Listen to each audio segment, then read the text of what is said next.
Shalom Aleichem, the Kavod Shabbos, Kodesh, the Kavod Shabbos, the Kavod Shabbos, the Kavod Shabbos. Everybody sing with me. Rabbi Nachman talks about the clothes and how holy they are and how holy we have to look and be. Be very particular about your clothes, says Rabbeinu Nachman in Likutei Maharan. Never treat them carelessly and make sure they are not stained or dirty. A person's clothes becomes his judges if he does not show them the respect they deserve. It's mamash so gewalt. Right now I feel pretty good. I'm wearing a nice polo shirt, but sometimes I could be wearing the dirty Nike shirts that I've had for the last 5-6 years. A couple of rips in them, a couple of stains in them. Right, I'm not just wearing them on the basketball court, but I could be wearing them in everyday life. So Rabbi Nachman is slapping me, Jack. Care what you look like, or else your clothes will mamash judge you. Oh my gosh. The greater the individual, the better care he should take of his clothes, because the higher one's level, the more scrupulously he's judged. Right? So the higher the level one is, the more people scrutinize. Right? How can he be so stark if he's wearing ripped clothes and ripped jeans, like the non-stylish ripped jeans? Right? And ripped shoes, 15-year-old bloodstones. How can he be considered such a gadol? How can she be considered such a rebbetzin? Right? So understand that the higher you go, the more attention to detail people will have. Rabbi Nachman brings this even further, but I'm not going to go into it right now. That'll be part 2, Mirz Hashem, on Sunday. But I'm just going to give you guys a little story from the Nefesh Shimshon, the Kavod Shabbos Kodesh.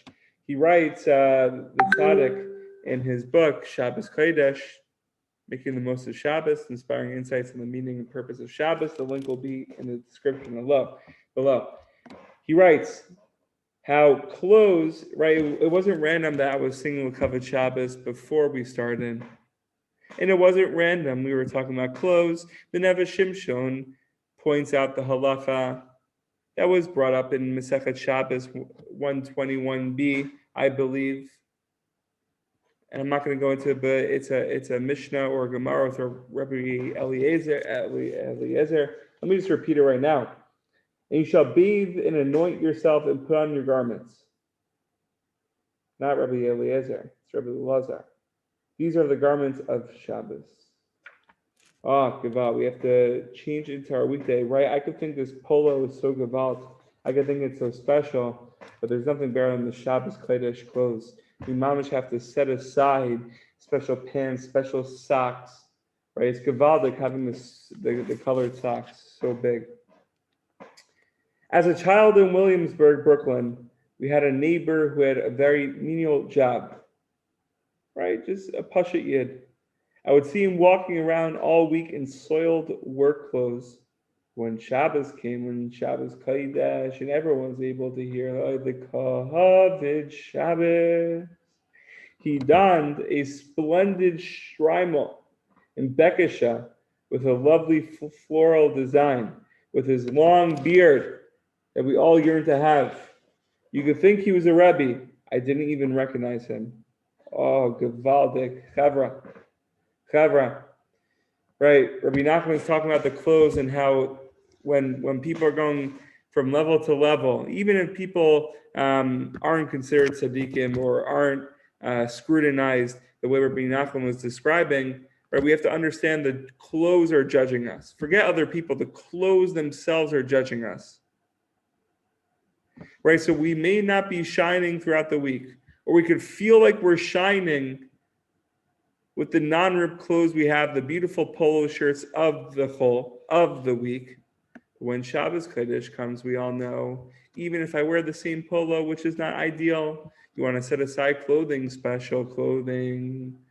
It's the holiest thing in the world, right? Then all of a sudden you look like a gadol. You are shining like it's Hanukkah. And it's not random that the Nefesh Shimshon is talking about Hanukkah right after Shabbos Kodesh, right after the halachas of having Shabbos clothes. Everyone is shining when it's Shabbos. Everyone's mamish menorah when it's Shabbos. The Neve Shimshon concludes in that paragraph, on Shabbos, we all wear special and different clothing because then we are different. I'm just going to add my interpretation here. We are menorahs, mamish. We're shining, everlasting, eternal oil. More elevated people. We are as dedicated to holiness and purity as the Kohanim and the Beis Hamikdash. Right? I think the Nefesh Shimshon also pointed out that the clothing on Shabbos is like the Big Day Kahuna from the Kohanim. So that's where he's making the connection. But Givaldic, my friends, my holy brothers and sisters, we should really take this Eitzah from both the Nefesh Shimshon and Rabbi Nachman. They both come together. They both connect. It's so Givaldic. We should be dressing up like kings and queens throughout the week. But we all know that Shabbos Kodesh should close or mamash on the highest level. Mamash on the highest level. May we be zocha. May we be zocha to set aside clothing right now as we're watching this video, and to throw away or to remove, put aside the ripped clothing for maybe working out, maybe pajamas, and whatnot. Maybe we should be looking like kings when we're going to sleep. Who knows? But Bezrat Hashem, Chevra, be well. The covered Shabbos, I'm going to be at a Yishay Ribo concert. Send me a text for pictures and videos, and I might be in Bnei Brak tonight. Who knows where the night will take me? The covered Shabbos, Kodesh, and be well, my friends.